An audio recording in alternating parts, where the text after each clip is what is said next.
Coca-Cola is among the best known and most consumed soft drinks in the world. In fact, almost 2 billion bottles of Coke are served every day. Was born by chance in 1886 thanks to an American pharmacist, who initially invented it to treat headaches and fatigue. Have you ever wondered what happens to your body after it drank a can of Coke? Let's go see it in detail. After 10 minutes, you just had a significant amount of sugar. A 330 milliliters can of Coke contains 35 grams of sugar, or about 7 teaspoons. The OMS recommends not to exceed 10% of the daily calorie requirement. To have further benefits, the OMS recommends reducing free sugars to 5% of total energy intake. Therefore, by drinking a can of Coke, we have already consumed a significant amount of sugar. After 20 minutes, increases blood sugar, which is the concentration of glucose in the blood. However, when these levels rise too high, an internal regulation system comes into play that allows you to keep your blood sugar constant throughout the day.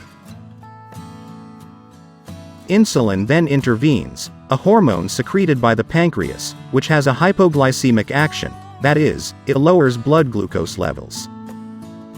How? Promoting the entry of glucose from the blood to the cells. If the glycogen stores are full, main carbohydrate energy reserve, excess glucose is transformed into lipids, fats, thus facilitating weight accumulation. After 40 minutes, the body has absorbed all the caffeine. A 330 milliliters can of cola contains 40 milligrams of caffeine. The pupils dilate and the pupil diameter progressively increases. Caffeine also interferes with the pupillary and accommodative reflex.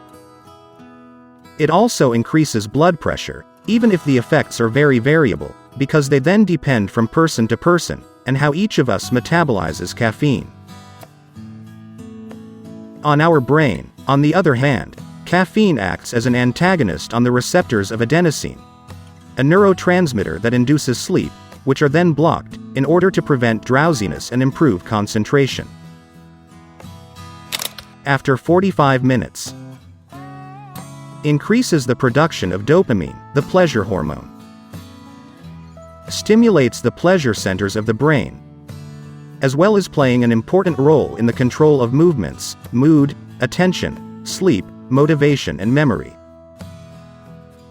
Addiction to drugs arises precisely because they intensively stimulate this reward circuit. Our brain thus begins to consider those substances as something rewarding for us, and pushes us more and more to consume them, day after day. After 60 minutes, you feel the need to pee, given the diuretic properties of caffeine. If you don't take enough water, your body can become dehydrated. Over 60 minutes.